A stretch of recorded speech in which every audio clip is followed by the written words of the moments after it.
क्या आप UGC net की तैयारी कर रहे हैं? तो आइए आज प्रैक्टिस करते हैं जून 2015 ज्योग्राफी के थर्ड क्वेश्चन पेपर के।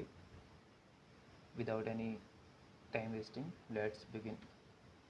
फर्स्ट क्वेश्चन है फ्रेंड कि विवर्तनिक बलों के कारण निम्नलिखित में किसका निर्माण होता है? ए या बी? तो लिखा है ए, भ्रंश घाटी का। क्वेश्चन नंबर हमारे पास सेकंड है, उच्च अक्षांशीय क्षेत्रों में निमज्जित हिमनदीय घाटियों को किस नाम से जाना जाता है? या सी? तो लिखा है सी, फियोर्ड। क्वेश्चन नंबर हमारे पास थर्ड है, मैच द फॉलोइंग, और इसमें देखते हैं राइट आंसर क्या है, ए या डी? तो लिखा है डी। पहला है बेसाल्ट, बेसाल्ट का संबंध सृष्टि से है, ग्रेनाइट का संबंध नीच से, और सैंडस्टोन का संबंध क्वार्टरजाइट से है, और सेल का संबंध स्लेट से है। क्वेश्चन नंबर 4 है, पृथ्वी की उत्पत्ति के संबंध में कांट के निम्नलिखित अभिक्रमों या अभिकथनों पर विचार कीजिए, कौन सा आंसर सही है, ए या डी? तो लिखा है डी, ए बी सी तीनों सही हैं। कांट ने अपने सिद्धांत में न्यूटन के गुरुत्व सिद्धांत का उपयोग किया। कांट ने कोणीय संवेग के संरक्षण के सिद्धांत को स्वीकार कर विकसित किया। यद्यपि लैपलेस ने पृथ्वी की उत्पत्ति की न्यूटन की कल्पना को प्रस्तुत किया, तथापि कांट को निहारकीय संकल्पना का वास्तविक प्रतिपादक माना जाता है। क्वेश्चन नंबर 5 है हमारे पास, अत्यधिक वलन के परिणाम स्वरूप होता है क्या, ए या सी? तो लिखा है सी, नैपे निर्माण। क्वेश्चन नंबर हमारे पास 6 है, और लिखा है क्या कि सभी प्रवाल भित्तियाँ आरंभ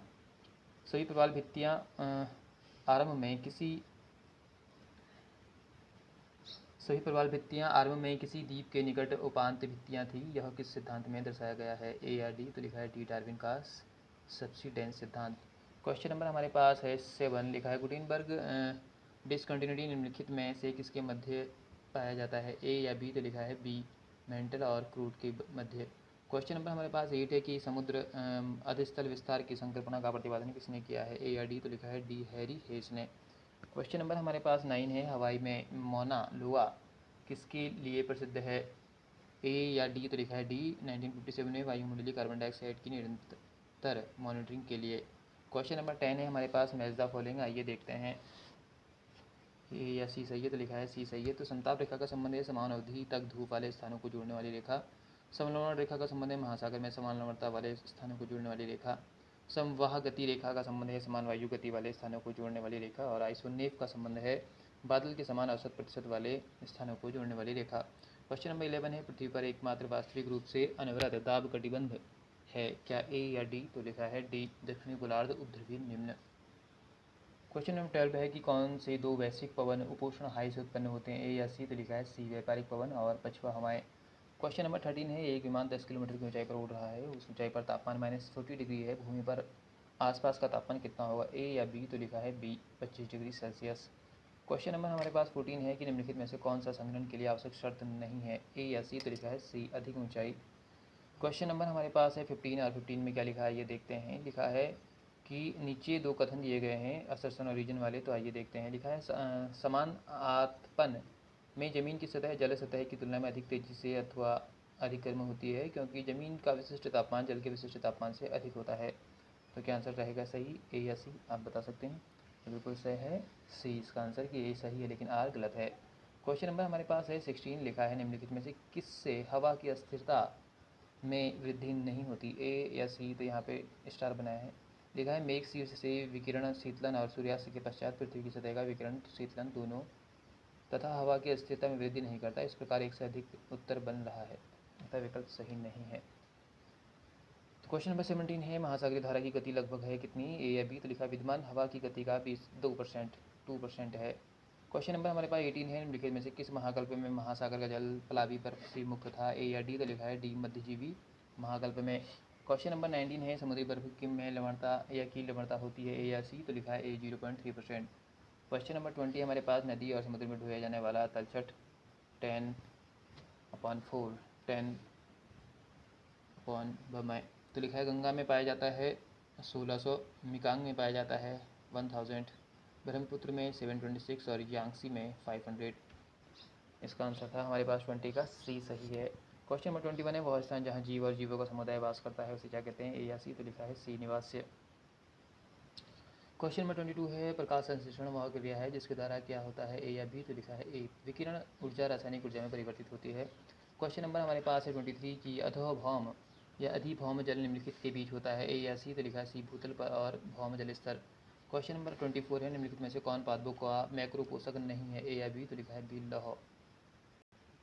क्वेश्चन नंबर 25 है, प्राइमेट सिटी के नियम की संकल्पना किसके द्वारा दी गई थी, ए या सी? तो लिखा है सी, एम जेफरसन के द्वारा।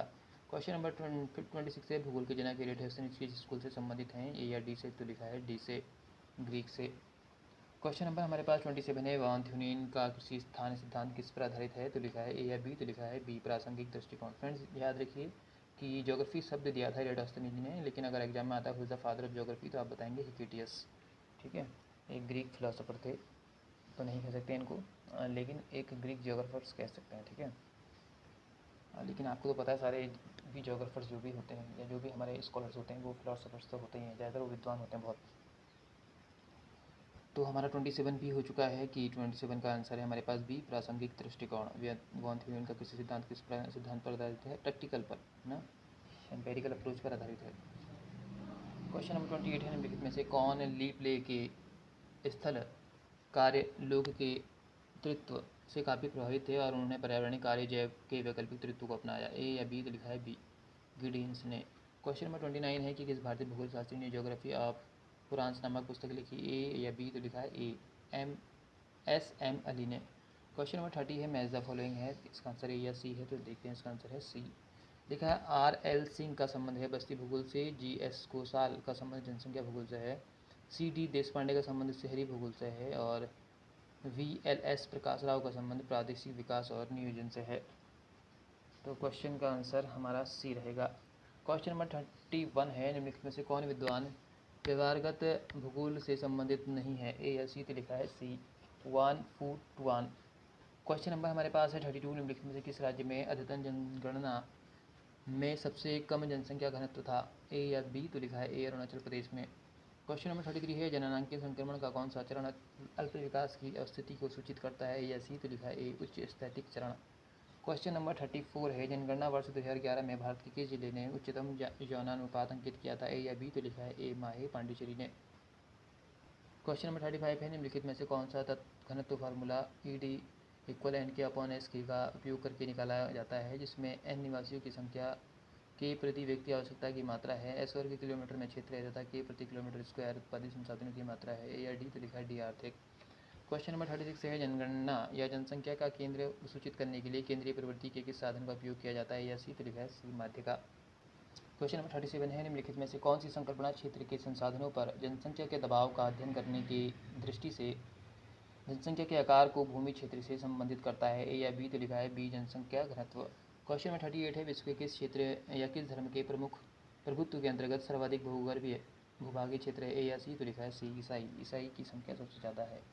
तो आपको ही पता है कि इंडिया में भी जो जितने भी इंस्टीट्यूशंस हैं, कॉलेज हैं, स्कूल्स हैं, अगर ईसाई मिशनरी क्रिश्चियन मिशनरी ना हो तो स्कूल का एजुकेशन या हम कह सकते हैं इंडिया का एजुकेशन पूरी तरह से डाउन हो सकता है, क्योंकि जितने भी प्राइवेट स्कूल्स हैं उन्हीं की वजह से हमारा इंडिया का एजुकेशन थोड़ा अप है। ठीक है, मोस्टली गवर्नमेंट स्कूल भी हैं, बहुत सारे गवर्नमेंट स्कूल हैं, लेकिन अगर कहा जाए कि प्राइवेट स्कूल को बंद कर दिया जाए इंडिया की, तो एजुकेशन का क्या हाल होगा इंडिया का, आप सभी को पता है। क्वेश्चन नंबर हमारे पास 39 है, निम्नलिखित या में से किस लेखक ने मांग कोण की संकल्पना दी जैसा कि चित्र में दिखाया गया है, ए या बी? तो लिखा है बी, अगस्त लॉस। क्वेश्चन नंबर हमारे पास है 40, निम्नलिखित में से किन फसलों का समूह 20 से 27 डिग्री सेल्सियस तापमान तथा 150 सेंटीमीटर से अधिक वार्षिक वर्षा वाले क्षेत्र में उपजाऊ या उपजाया जा सकता है, या बी? तो लिखा है बी, रबर, चावल और जूट। ठीक है, ये तो आपको पता ही रहना चाहिए फ्रेंड्स कि चावल के लिए 20 से 27 डिग्री टेम्परेचर और 150 सेंटीमीटर वर्षा चाहिए। क्वेश्चन नंबर हमारे पास आ चुका है 41, मैच द फॉलोइंग। 41 का क्या है, ए है। तो क्या लिखा है, वेबर का संबंध किससे है, न्यूनतम परिवहन लागत से है, स्मिथ का संबंध अधिकतम लाभ से, हार्टलिंग का संबंध बाजार प्रतिस्पर्धा से, ह्यूवर का संबंध न्यूनतम उत्पादन लागत से। क्वेश्चन नंबर हमारे पास 42 आ चुका है, जापान में सभी इस्पात उत्पादन तटीय स्थलों में होता है क्योंकि जापानी इस्पात उत्पादन क्षमता तटीय क्षेत्रों में अवस्थित है और इनके गहरे पानी वाले पत्तनों की सीधी सुविधा है। देखते हैं क्या सही है, ए सही लिखा है, यह भी लिखा है, दोनों सही है और व्याख्या भी सही है। क्वेश्चन में हमारे पास एक क्षेत्र दिखाया है मानचित्र पर, ठीक है, और यहाँ पे कुछ पॉइंट्स भी हैं, ये मैट्रिक्स है, नॉर्मली इतनी जल्दी नहीं आता है, अगर आपने इसकी प्रैक्टिस करी है या इसको आपने कॉन्सेप्ट को क्लियर किया है तो आप इसे तभी सीख सकते हैं। तो इसका 43 का यहाँ पर सी है। क्वेश्चन 45 पे दिए गए ग्राफ के अनुसार ए बी बी सी और सी डी के संबंध में निम्नलिखित में से कौन सा एक शहरी भूमि उपयोग का सही क्रम है, तो लिखा है ए या बी, तो लिखा है बी वाणिज्यिक, आवासीय और औद्योगिक। वाणिज्यिक, आवासीय और औद्योगिक। क्वेश्चन नंबर 45 है व्हिटलेसी या ह्वीटेलसी ने विश्व की कृषि प्रणालियों का वर्गीकरण किया। उन्होंने कितनी कृषि प्रणालियों की पहचान की, ए या डी, तो लिखा है डी 13। क्वेश्चन नंबर 46 है निम्नलिखित में से कौन सा देश एक देशों का समूह 2013 के विश्व कोयला संगठन के अनुसार विश्व के अग्रणी कोयला आयातक को देशों का समूह है या आयातक देशों का समूह है, तो ए या सी, तो लिखा है सी, चीन, जापान, भारत और दक्षिण कोरिया। क्वेश्चन नंबर है 47 का राइट आंसर क्या, ए या डी, तो लिखा है डी। देखते हैं इंडो आर्यन जो है हमारे पास रिजली द्वारा भारतीय प्रजाति का वर्गीकरण है और उससे संबंधित जो हैं क्षेत्र दिए हुए हैं। तो इंडो आर्यन का संबंध हरियाणा के जाट से है, द्रविड़ का संबंध राजस्थान की भील से, मंगोलिय का संबंध उत्तराखंड के भूटिया से और मंगोल द्रविड़ का संबंध उड़ीसा के ब्राह्मण से है।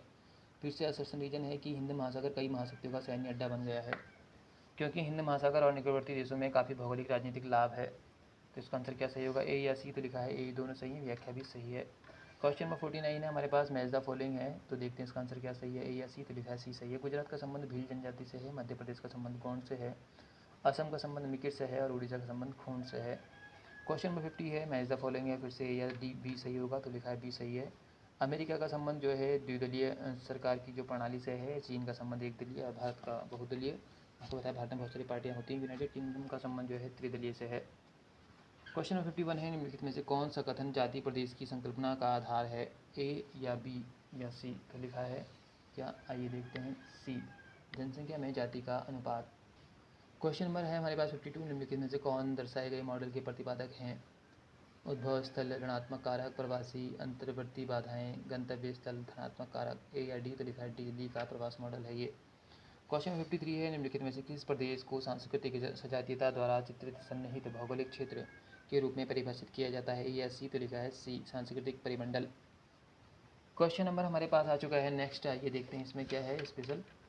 क्वेश्चन नंबर निम्नलिखित में से 54 है निम्नलिखित में से किस संवैधानिक संशोधन अधिनियम में 12वीं अनुसूची है जिसके द्वारा नगर नियोजन निकायों या नगर निगम निकायों को कार्य सौंपे गए हैं, ए या सी, तो लिखा है सी, 74वां। क्वेश्चन नंबर 55 है कि किस शहरी संरचना मॉडल में 3 क्षेत्रों मौत का शहर, ज़रूरत का शहर और अपेक्षिकता का शहर के रूप में वर्गीकृत किया गया है, ए या डी, तो लिखा है डी, सामाजिक क्षेत्र विश्लेषण मॉडल। क्वेश्चन नंबर 56 है हमारे पास कि भारत में क्षेत्रीय असंतुलन तथा क्षेत्रीय विसंगतियों के अध्ययन हेतु निम्नलिखित में से कौन सी एक प्रणाली प्रयोग में लाई गई है, ए या सी, तो लिखा है सी, प्रमुख संगठक विश्लेषण।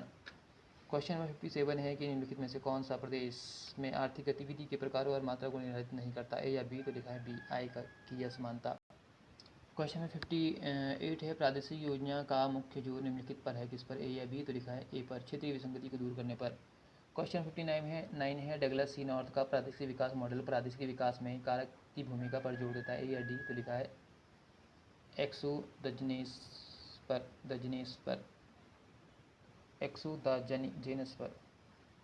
क्वेश्चन नंबर 60 है ए या बी, इसका आंसर सही होगा, तो 60 का है हमारे पास बी आंसर सही। आइए देखते हैं नगरीय वृद्धि का संबंध क्या है, परिभाषा दी है, शहरों और नगरों की नेट आबादी में बढ़ोतरी। नगर समूह शहरों का ऐसा समूह जो एक दूसरे से इतनी निकटता से सटा हुआ हो कि बसी हुई एकल शहरी संस्कृति का निर्माण करे। नगरीय है अपेक्षाकृत विशाल और सघनता से बनी हुई आबादी जो मुख्यतः गैर कृषिगत आर्थिक व्यवसायों में लगी हो। नगरीकरण का संबंध है प्रदेश में कुल जनसंख्या के संबंध में शहरी जनसंख्या में अनुपातिक वृद्धि। क्वेश्चन नंबर 61 है गोविंद सागर झील कहाँ स्थित है, ए या डी, तो लिखा है डी, भाखड़ा नांगल बांध पर। क्वेश्चन नंबर 62 है भारत के किस राज्य में सकल कृषि क्षेत्र का सर्वाधिक प्रतिशत सिंचित क्षेत्र है, ए या सी, तो लिखा है सी, पंजाब। ये तो आप सभी को पता है। क्वेश्चन नंबर 63 हमारे पास काकरापारा सिंचाई परियोजना का निर्माण किस नदी पर है, ए या सी, तो लिखा है ताप्ती पर। क्वेश्चन नंबर 64 है सिंधु नदी कहाँ से निकलती है, ए या बी, तो लिखा है ए, मानसरोवर झील से। तो क्वेश्चन हमने देख लिया है 63 और 64 भी कि सिंधु नदी कहाँ से निकलती है, तो इसका राइट आंसर है ए या बी, तो लिखा है ए, मानसरोवर झील से। क्वेश्चन नंबर नेक्स्ट हमारे पास 65 लिखा है पंजाब हरियाणा उत्तर प्रदेश भारत के प्रमुख गेहूं उत्पादक राज्य हैं क्योंकि सुप्रवाहित उर्वर भूमि बुआई के समय 10 से 15 डिग्री जगह तापमान और लगभग 75 सेंटीमीटर वर्षा बेहतर गेहूं उत्पादन के लिए आवश्यक है, ए या बी, तो लिखा है ए, दोनों सत्य व्याख्या भी सही है। क्वेश्चन नंबर 66 है किस शहर यह किस नहर ने श्रीगंगानगर, बीकानेर और जैसलमेर जिलों की कृषि संबंधी गतिविधियों को रूपांतरित कर दिया? ए या डी? तो लिखा है डी, इंदिरा गांधी नहर ने। क्वेश्चन नंबर 67 है कि यूएनडीपी द्वारा प्रकाशित रिपोर्ट जिसमें जनसंख्या की साक्षरता स्तर, स्वास्थ्य की स्थिति और प्रति व्यक्ति आय की तुलना करता है कहलाता है क्या? ए या सी? तो लिखा है सी, मानव विकास प्रतिवेदन।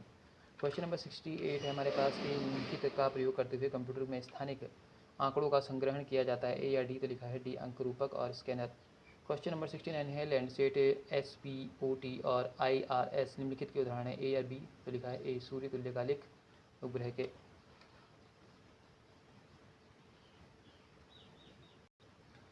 क्वेश्चन नंबर 70 है जीआईएस उपकरणों का उपयोग करते हुए भूजल खोज हेतु निम्नलिखित में से कौन सी सर्वाधिक उपयुक्त सांख्यिकी विधि है? ए या डी? तो लिखा है डी, सूचक उपरिसाई विधि। क्वेश्चन नंबर 71 है निम्नलिखित में से किस देश ने सर्वप्रथम परिचालनात्मक दूर संवेदी उपग्रह का प्रक्षेपण किया? ए या डी? तो लिखा है ए, अमेरिका ने। क्वेश्चन नंबर 72 है रेखापुंज आंकड़े निम्नलिखित से शुरू होते हैं? ए या बी? तो लिखा है बी, प्रदर्शित विंडो का शीर्ष बायां कोना। क्वेश्चन नंबर 73 है निम्नलिखित में से कौन सा पद किसी बंटन के प्रसरण को दर्शाता है? ए या सी? तो लिखा है इसमें सी है, देख लीजिए ये x minus x upon minus 2 upon N succession भी लिखा है। मान लें किसी देश में 4 परिवार रहते हैं। इन परिवारों की औसत प्रति व्यक्ति आय 5,000 है। यदि 3 परिवारों की आय क्रमशः 3,000 और 4,000 है और रुपये 7,000 है तो चौथे परिवार की आय कितनी होगी? ए या डी? तो लिखा है डी, 6,000। क्वेश्चन नंबर 75 है मैच द फॉलोइंग है? ए या बी? सी सही है, तो राइट आंसर सी सही है। आइए देखते हैं क्या है। लिखा है IFOV का संबंध है 1 से 5 या 7 बैंडों के लिए 30 × 30 मीटर। पुनर्भ्रमण का अर्थ है सेवलादीन और ऊंचाई का अर्थ है 705 किलोमीटर। और स्वाथ वृत्त का संबंध है 185 किलोमीटर से। तो फ्रेंड आपने देखा हमने 17 मिनट के अंदर सारे क्वेश्चन कर लिए PYQ के और 75 क्वेश्चंस। तो आप इसी तरह हमारे साथ बने रहिए और प्रैक्टिस करते रहिए डेली बेसिस पे। आपको कुछ नहीं करना है, कम से कम एक वीडियो तो आप प्रैक्टिस कीजिए। तो आज के लिए इतना ही फ्रेंड्स, हमारे साथ बने रहने के लिए थैंक यू वेरी मच। जय हिंद, जय भारत।